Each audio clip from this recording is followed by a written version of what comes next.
Olá, está no ar o Itaú Views. Eu sou Marcele Gutierrez e hoje nós vamos falar de fundos imobiliários. O IFIX, que é o índice do setor, subiu 21% em 2025 e 2,3% somente em janeiro deste ano. Então, ainda há oportunidades nesse setor e como construir um portfólio de fundos imobiliários para 2026.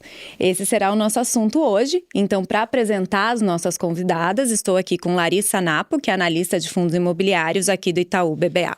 Olá, Marcele, obrigada pelo espaço. Vamos falar bastante ali, né? Você já me falou um pouco dos segmentos, o que aconteceu no ano passado, o que vai acontecer em expectativas para esse ano, né? Tem bastante assunto. E também, para completar aqui o nosso podcast, Tatiana Catalã, que é gestora da Itaú Asset. Obrigada pelo convite, vai ser um prazer conversar com vocês aqui sobre esse setor. Bom, para começar, Larissa, o ano, né, a gente viu, todo mundo viu ali no noticiário, bastante incerteza, principalmente no cenário internacional, geopolítico, mas ainda assim os FIIs parece que ficaram imunes a esse cenário, né, com uma alta de 2,3%, como eu falei no início. Então você poderia dar esse panorama e o que aconteceu nesse início de ano e por que os FIIs tiveram essa alta? Vamos lá, os fundos imobiliários têm mostrado aí continuidade, né, do movimento de recuperação visto em 2025. Os fundos imobiliários mostram resiliência, né, nesse cenário macroeconômico conturbado. Comportamento suportado aí pelo elevado nível de desconto que a gente operava no final de 2024 e também pela melhora operacional dos principais segmentos, né? O patamar de descontos que a gente operava no final de 2024 era bastante elevado, os fundos imobiliários negociavam em torno de 20%, um desconto relevante versus o valor patrimonial. Esse desconto não é sempre que a gente opera nesse nível. Então, além do grande desconto, além desse grande desconto, o operacional dos principais segmentos também tem vindo numa toada positiva, né? Com taxa de vacância para baixo, o preço dos aluguéis pedidos para cima, e com o fim das altas da taxa de juros, né? Vista em 2025 e com a expectativa do início de queda da taxa de juros ao longo desse ano, o mercado já começou a antecipar o movimento de recuperação para os fundos imobiliários. Legal, bom, essa explicação que você deu, né, do desconto do valor patrimonial, a gente pode dizer que em 2024 os fundos imobiliários eles estavam com um preço mais barato, vamos dizer assim? Exatamente. Esse desconto era algo em torno de 20%, um desconto super elevado, não é sempre que a gente negocia nesse patamar. Legal. Bom, e Tatiana, queria ver também um pouco a sua visão ali, né, como gestora da Itaú Asset, até puxando o cenário macro também, né? A gente começa o ano com uma Selic elevada em 15%, com expectativa de corte, e também a inflação ali em 4,4% em janeiro. Então, como que vocês estão vendo? E também, se já puder dar uma pitada ali dos setores em destaque. Vamos lá.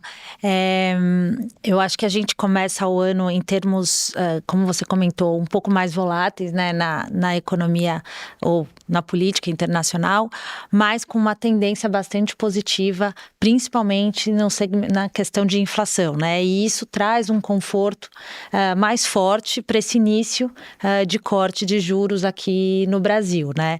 Ainda acentuado por uma apreciação do real, vamos dizer assim. Então, essa questão do câmbio estar mais a nosso favor nesse momento faz com que as expectativas de inflação para esse ano sejam mais baixas. Então, a gente tem ali uma expectativa de inflação rodando nesse ano por volta de 3,7%. E isso faz com que o Banco Central possa ter mais conforto em trazer a taxa Selic mais para baixo.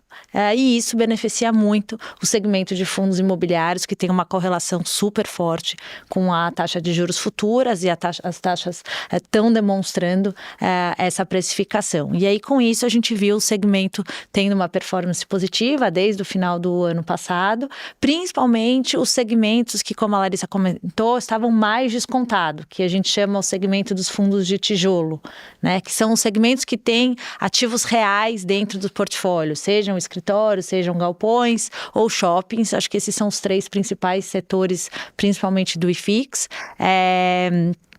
E eles estão tendo aí uma performance bastante positiva nesse último mês também. Os segmentos estão sendo assim, consolidados também, né? Os fundos estão sendo consolidados, isso está trazendo mais liquidez para eles. Isso faz com que eles virem mais uma possibilidade de investimento para alguns investidores maiores, né? Então, assim, os fundos imobiliários sempre estiveram aí como um investimento para a pessoa física, mas no momento que o setor cresce e a gente tem fundos mais líquidos, a gente traz também os outros fundos e o público institucional para esse segmento, trazendo um fluxo positivo e até uma performance melhor. Então, a nossa visão para esse ano ela é bastante construtiva para o setor. Além dessa questão macro positiva, a gente tem fundamentos muito sólidos nesses segmentos, principalmente de tijolo. Então, a gente está vendo um movimento e um boom muito forte da demanda por galpões logísticos, tem saído na mídia direto as novas locações, a gente tem players no e-commerce muito relevantes, crescendo, e a gente tem uma oferta que está tentando acompanhar isso, né? Ou seja, novos galpões logísticos sendo desenvolvidos, mas não está dando conta, e isso faz com que a gente tenha uma taxa de ocupação mais alta, ou seja, o que a gente chama de taxa de vacância baixa, em níveis recordes no Brasil, e o preço de aluguel subindo. Isso traz mais dividendos, mais lucros e uma performance positiva desse segmento, que é o que a gente tem visto como destaque nos últimos meses. Essa volta do setor de FIIs de tijolo, principalmente lajes corporativas, foi uma retomada pós-pandemia? Porque a gente vê todo mundo, a maior parte voltando presencial, saindo do home office. Tem um efeito aí da pandemia? Acho que tem, sim. Na verdade, assim, o primeiro, na nossa visão, o setor que mais andou desses de tijolo, que a gente chama, foi primeiro o de logística, porque ele já se beneficiou na pandemia, diferente do escritório. Comércio eletrônico, exato, né? Então, assim, os escritórios foram muito penalizados na pandemia, por causa do home office, obviamente, as empresas devolvendo as lajes, enquanto o e-commerce estava acelerando muito, o padrão de consumo das pessoas mudou e acelerou por outro lado. Então, a gente viu os fundos de logística nessa recuperação bastante forte. Os fundos de escritório, até o ano passado, e na minha visão ainda hoje, são os mais descontados, muita incerteza por muito tempo em relação a essa volta. Na nossa visão, isso já é uma verdade, está todo mundo voltando para os escritórios, as empresas precisam dos funcionários para perpetuar suas culturas, né? E os funcionários têm sentido isso. Então, já está acontecendo uma melhora significativa na ocupação das lajes também, e as empresas voltando a pegar mais espaços que foram devolvidos na pandemia. Por outro lado, na minha visão, ainda isso não se refletiu totalmente nos preços dos fundos de lajes corporativas. Então, a gente ainda tem um movimento que pode melhorar com uma vacância caindo, e preços de aluguéis em algumas regiões, sim, já voltaram, principalmente nas regiões premium aqui de São Paulo, como a Faria Lima, que está em preços super elevados, mas as regiões mais secundárias estão passando por esse movimento agora, de recuperação de área ocupada, para depois pegar esse aluguel mais alto. Eu acho que isso ainda vai se refletir nos fundos de escritório. Legal. Larissa, na carteira renda com imóveis tem os fundos de tijolo também, né? Como que vocês estão vendo ali na análise? Dentre os fundos de tijolo, né, como bem a Tatiana já antecipou aqui, destaque ficou para o segmento de galpões logísticos, né? O segmento continua sendo aí realmente o mais resiliente nesse período. Vacância baixa, demanda aquecida, né? Principalmente por operações de e-commerce, né? Hoje, atualmente, o Mercado Livre é o principal locatário de galpões logísticos no país, e isso com 1 milhão de metro quadrado a mais do que o segundo colocado, que hoje é a Shopee. Hoje os 3 principais locatários de galpões logísticos são operadores de e-commerce, então o segmento tem uma demanda aí bastante aquecida, né? E em relação apesar do movimento de recuperação que a gente já viu acontecendo nesse segmento de galpões logísticos entre os fundos imobiliários, esses fundos ainda negociam com um patamar abaixo do que vem sendo negociado no mercado real, né? No mercado real, a gente já tem visto transações acontecendo num patamar acima de R$4 mil o metro quadrado, e os fundos imobiliários de galpões logísticos no mercado secundário não negociam acima desse patamar. Já no segmento de galpões logísticos, o setor ainda o mais descontado no mercado secundário dentre os fundos do IFIX, né? Mas do lado da economia real, a gente já tem visto melhoras claras aí no segmento, né? Como a Tatiana comentou, a gente já tem visto patamar de taxa de vacância aqui em São Paulo abaixo de 20%, nível antes visto pré-pandemia, né? Então, no fechamento do quarto trimestre de 2025, a gente teve uma taxa de vacância de 16,3% e o nível de absorção líquida aí em níveis recordes, né? Então, os dados operacionais do segmento seguem positivos, né? E à medida que a gente tenha a queda da taxa Selic ao longo desse ano, tende a continuar beneficiando esses segmentos. Falando de queda da taxa Selic, e os fundos imobiliários de ativo financeiro, né? Porque a gente vê ali, principalmente os indexados ao CDI, vão perder atratividade com a queda da Selic ou não? Olha, mesmo em um cenário de queda da taxa de juros, do atual que a gente vê, né, espera daqui até o final do ano para um patamar de 12,75, a gente ainda continua gostando dos fundos de ativos financeiros, né, principalmente quando o assunto é patamar de rendimentos, né, e a nossa visão é embasada pelo corte de juros, possuir uma taxa terminal ainda elevada, né, então os fundos que têm ativos indexados ao CDI ainda devem se beneficiar desse patamar. Já para os fundos atrelados aí ao IPCA, com as projeções mais estáveis desse indicador, né, ainda mantém a atratividade e também reforça a tese que esses são ativos sempre bons de manter em carteira. Legal. Tatiana, como que vocês veem ali na gestora, né? A gente escuta muito falar das vantagens dos FIIs, principalmente a isenção do imposto de renda e a distribuição de rendimento mensal. Quais são as outras principais vantagens que vocês veem? Eu acho que os fundos imobiliários, assim, eles trazem uma vantagem nesse componente de dividendos bastante relevante quando você é um investidor de um prazo um pouquinho maior. Quando a gente analisa um fundo imobiliário num prazo acima ali de 3, 4 anos, grande parte do retorno desse fundo imobiliário está nos dividendos e não só na cota que a gente vê no mercado. O motivo disso, principalmente, é a própria regulamentação dos fundos imobiliários serem obrigados a distribuir 95% do caixa que eles geram. Então, o gestor é obrigado a dar esse rendimento que ele conquistou ao longo da vida do produto para o cotista, antecipando esse retorno na maioria dos casos. É até por isso que eu gosto muito de falar da questão de ganho de capital, né, e valorização dos ativos, porque quando o gestor é mais ativo e consegue fazer esse ganho de capital, pegando a valorização dos ativos que ele investiu, isso é um retorno muito importante que acaba virando dividendo isento para o investidor final. Então, esse é um componente que você vai antecipar de valorização bastante significativo. O outro componente que eu acredito que seja bastante interessante é que você consegue pegar várias tendências da economia real através de um veículo muito acessível.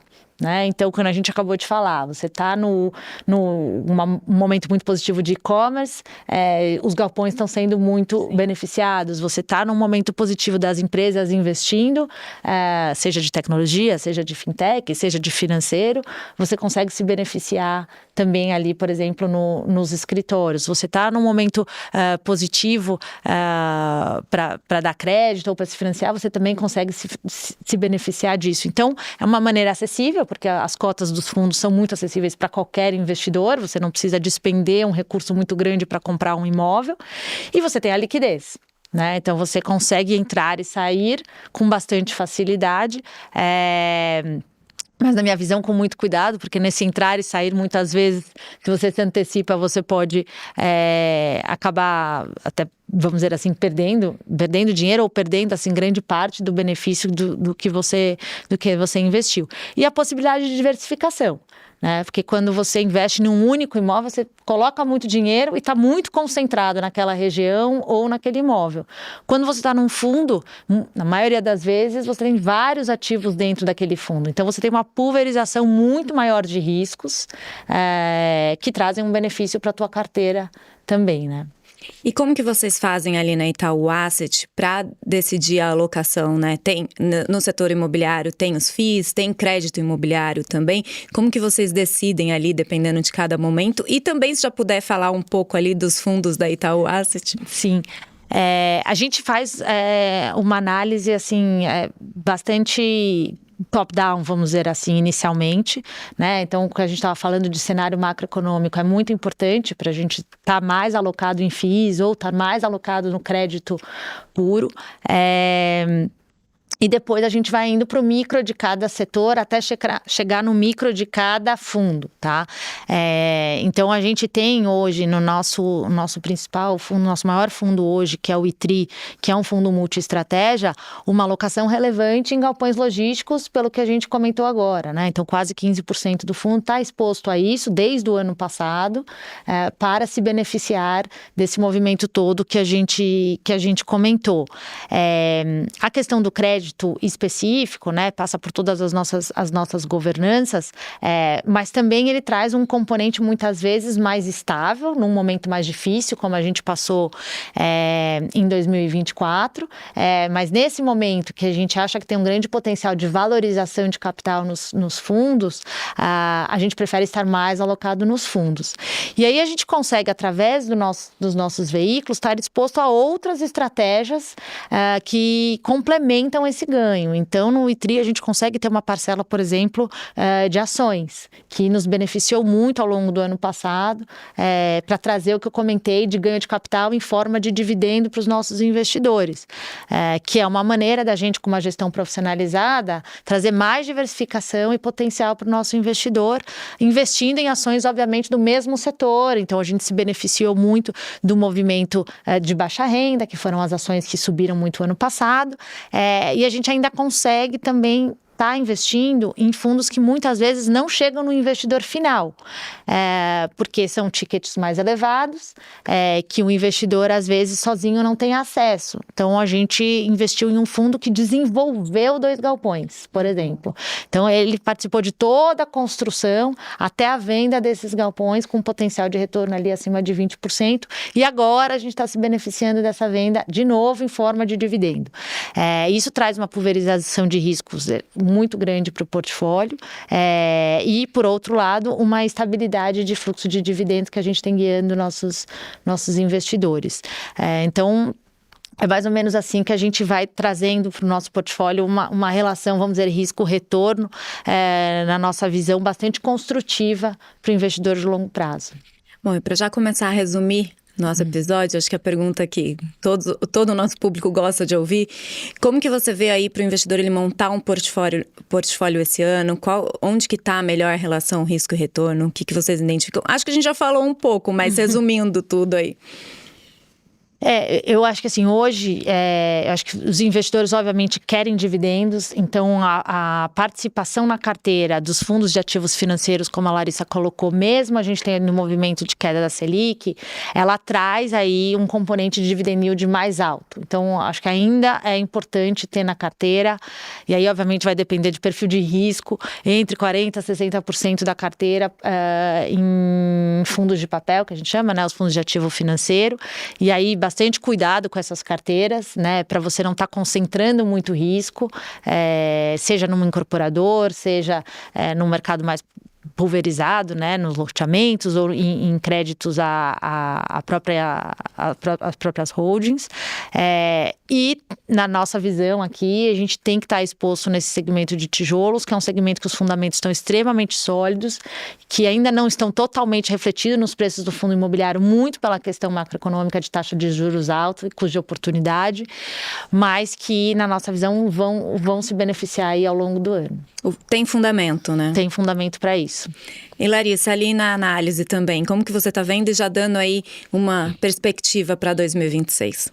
Bom, para 2026, a gente acredita que o movimento de recuperação dos fundos imobiliários ainda deve ser mantido, né? E é isso, suportado principalmente pelo movimento da queda da taxa de juros e também pelos fundamentos positivos dos setores que a gente está comentando aqui, né? O cenário base se confirmando, com inflação controlada, trajetória de queda da taxa Selic, né? Atividade moderada, os fundos imobiliários tendem, né, a se beneficiar e continuar se valorizando, né? A expectativa do início da queda de juros, que deve atingir aí o patamar de 12,75% ao ano no final de 2026, tende a beneficiar a indústria como um todo, né?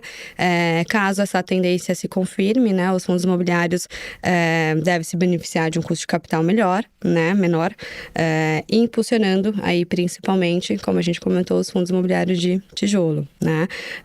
Entre os principais pontos para a gente acompanhar, né, vai ser o comportamento da curva, né, da NTNB, do Tesouro IPCA+, que influenciam aí diretamente, né, a precificação dos fundos imobiliários. A dinâmica setorial também merece atenção, né, mas como a gente comentou, segmento de galpões logísticos superaquecido, demanda forte, segmento de shoppings, né, se beneficia da retomada do consumo, da queda da taxa de juros, e os escritórios têm mostrado aí melhoras sequenciais nos números trimestrais, tá? Então, da parte desculpa. Então, a parte da economia real indo bem, né? Os setores mostrando melhoras. Realmente, a variável juros vai continuar sendo o principal driver aqui para o nosso mercado de fundos imobiliários. E para quem quiser, né, acompanhar todo mês, tem a carteira renda com imóveis, né? Exatamente. Até falando da composição setorial hoje, a carteira renda com imóveis são 12 fundos recomendados no momento. A gente está exposto em 30% em fundos de ativos financeiros, 10% em fundos multi-estratégia, 15% em lajes corporativas, 15% em fundos de shoppings e 7,5% em renda urbana. Tem opção ali para todo gosto. Exatamente. Muito obrigada, Larissa. Obrigada, Marcele. Até a próxima. Obrigada, Tatiana. Obrigada, foi um prazer. E obrigada a você aí que ficou com a gente até agora. Obrigada pela sua audiência. E lembre de seguir os canais do Itaú Views no YouTube, no Spotify, no Instagram e no Telegram. Até a próxima.